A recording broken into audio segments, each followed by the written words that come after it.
প্রিয় দর্শক, আসসালামু আলাইকুম। আপনারা সবাই কেমন আছেন? আশা করছি আপনারা সবাই ভালো আছেন। আজকে আপনাদের মাঝে আরও একটি নতুন ভিডিও নিয়ে হাজির হয়েছি। আশা করছি আপনারা অবশ্যই এই ভিডিওটি শেষ পর্যন্ত দেখবেন। আজকে আপনাদেরকে দেখাবো আমাদের বাড়ির আঙিনায় রোপণ করা একটি পাতাবাহার গাছ। দেখেন, গাছটিতে কিন্তু প্রচুর পাতা এসেছে এবং পাতাগুলো কিন্তু অনেক সুন্দর, বিভিন্ন রঙের।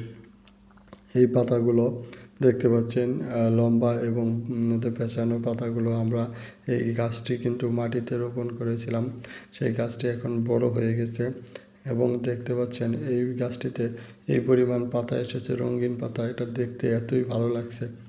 আমাদের বাসায় যদি কেউ বেড়াতে আসে বা যারা এই গাছটিকে দেখে সবাই খুব প্রশংসা করে, তখন আমাদের কাছে খুবই ভালো লাগে।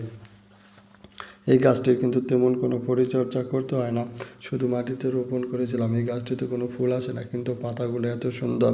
এই গাছটিকে কিন্তু বিভিন্ন এলাকায় বিভিন্ন নামে ডাকা হয়ে থাকে।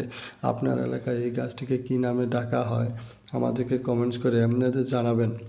চাইলে কিন্তু আপনারাও আপনাদের বাড়ির আঙিনায়, উঠোনে, বাসার ছাদে বা ফুলের টবে যে কোনো জায়গায় খুব সহজেই কিন্তু এই ধরনের আপনাদের গাছগুলো আপনারা রোপণ করতে পারেন বা লাগাতে পারেন। আপনাদের কাছে আজকের এই ভিডিওটি যদি ভালো লেগে থাকে তাহলে এই ভিডিওতে একটি লাইক দিয়ে চ্যানেলটি সাবস্ক্রাইব করে দিবেন এবং ভিডিওটি বেশি বেশি শেয়ার করে দিবেন। আপনাদের সাথে আবারও দেখা হবে নতুন কোনো ভিডিও নিয়ে। সেই পর্যন্ত আপনারা সবাই ভালো থাকবেন। সবাইকে ধন্যবাদ। আসসালামু আলাইকুম।